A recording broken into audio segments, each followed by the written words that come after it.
Bonjour everyone. So this time I'm gonna show you what I found at a flea market this weekend. That was on Sunday. It was down my street.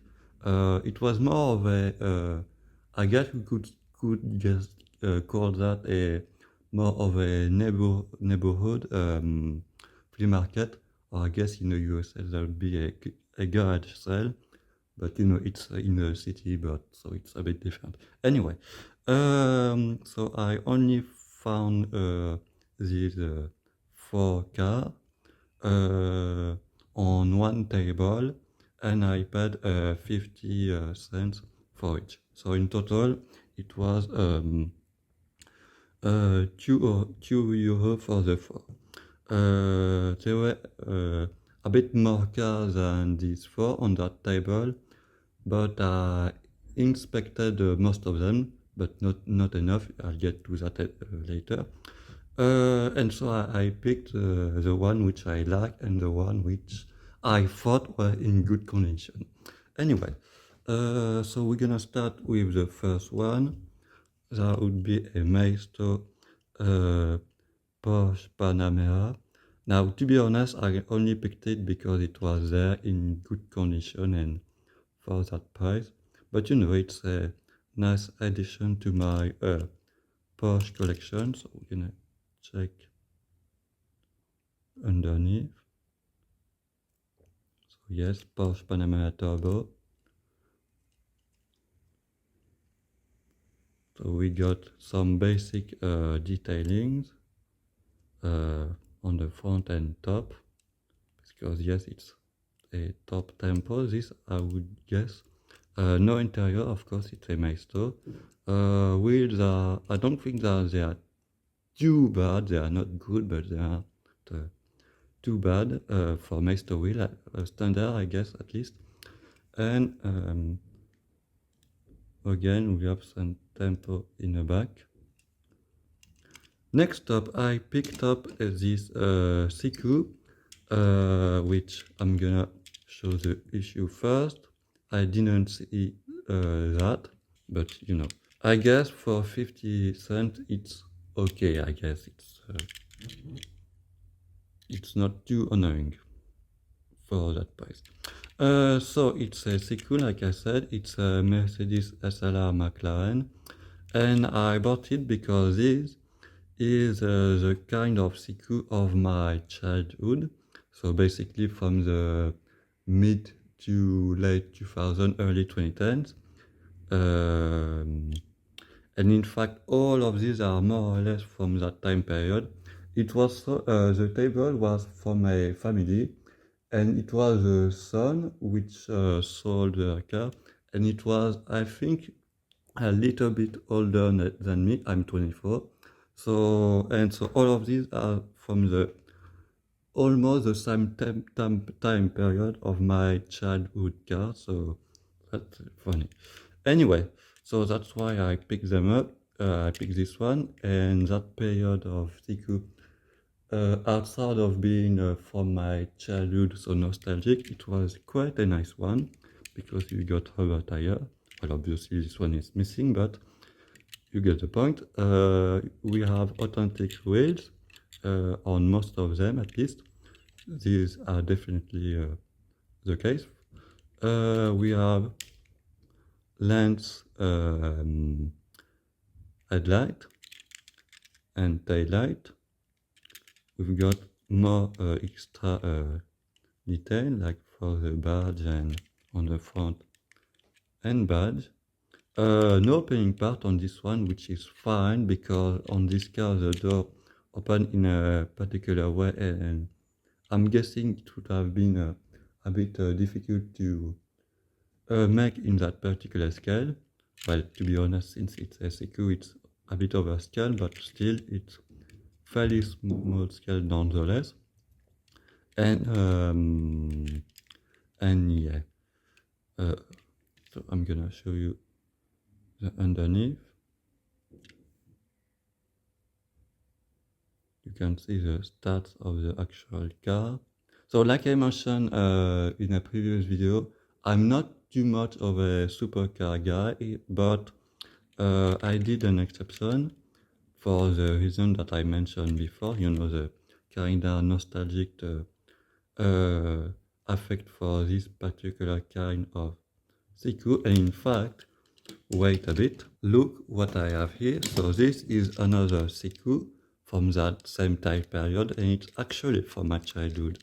And you can see it got the same type of color and the same types of characteristics.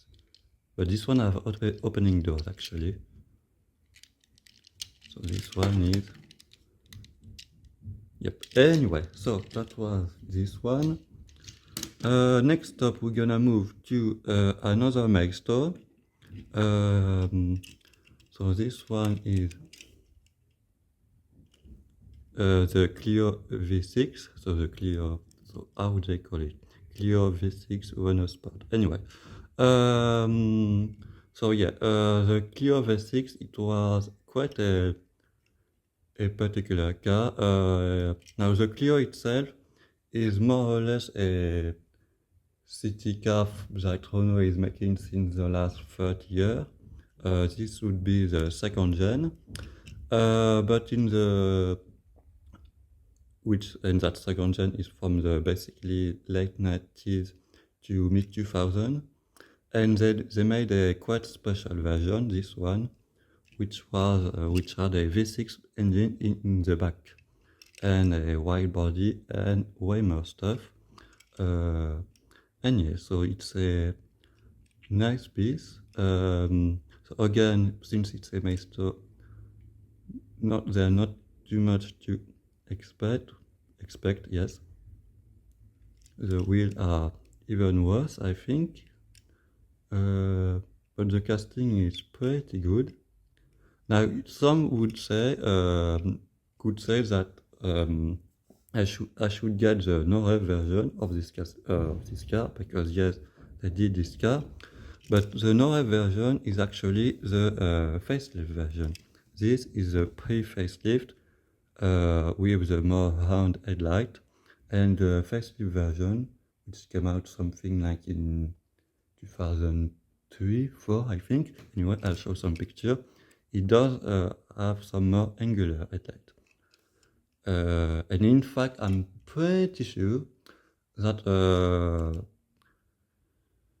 this is the only the second gen Clio pre-facelift done in all the version included, not only as a V6. Because Norev of course did they did the V6, but they did the regular Clio too, I mean, but both in the facelift version.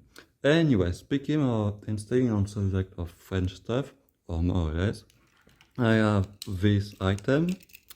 So this is a Majorette. Now it's a GMC Jimmy. Well, they don't say it because this casting was used for both being badged as a Chevrolet Blazer and GMC Jimny, because they are the same car. But if I remember correctly, in Majorette history, the Chevrolet version was only released once, while the Jimny, so this one, was released multiple times for many years. I think this casting started in the late 90s, and it stopped, to be used in about 2013. In fact, this one is, as you can see, not too much before that, before the end of that casting. You can see what the 8th month, I forgot. August, sorry about that, August 2011. And so this is quite interesting for multiple reasons, because this is kind of it's a very representative casting of the end of the old Majorette. Now, not because it's made in France, it's made in Thailand, but roughly around that time of the early 2010. That's the time where the Majorette factory in Thailand was flooded, where they lost a lot of the historic casting, and that's also when they were bought by, I believe, by Symbadiki Group in Germany, which still own them, and they pretty much resurrect the brand, because to be honest, Majorette during the 2000, it was kind of their dark time, to be honest. But now they are very collector brand. I think they are pretty popular, and yeah. So this is pretty much the end of that era. And also, I forgot to mention the second most important thing. You can see that it's in a particular decor, le Cirque Pinder, the Pinder Circus, which is a quite iconic circus in France. And for a while, Majorette had a partnership with them, and they are a special series with a lot with Pinder Circus branded vehicle. They did that from 1999 to until 2017, but they stopped for few reasons, or two at least, but maybe more.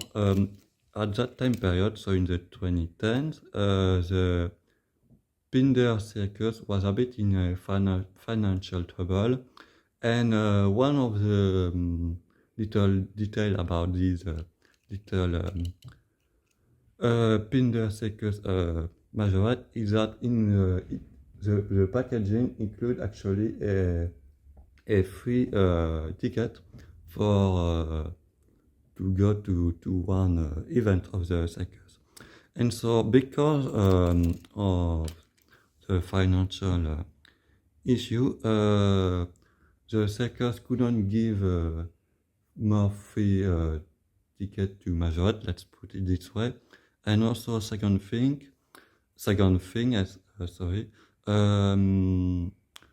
there were a bit of that at that time period. There were starting to be a bit of backlash because, as you know, in circus previously there were one of the main attraction was the wild animal, and over the years that kind of stuff appeared to be a bit less like a good thing to do. And in some of the Majorette set, so the Pinder set, I mean, there were some wild animal in cage and whatnot, and so there were a bit of a backlash on social media and whatnot. And so I think that for all of these reasons, Majorette stopped doing that quite iconic collaboration between the two brands. Anyway, and I forgot to mention, I think, about that casting because I've talked way too much. It got an opening hatch, which is often broken. That's why I picked this one, because outside of these little paint chips, it's in quite good condition. And we've got suspension, now it's lifted. I think there were some versions which were in a more standard height. In fact, the Chevrolet, like I mentioned, was in that lowered chassis, or standard chassis, I should say. And yeah. So, thanks for watching.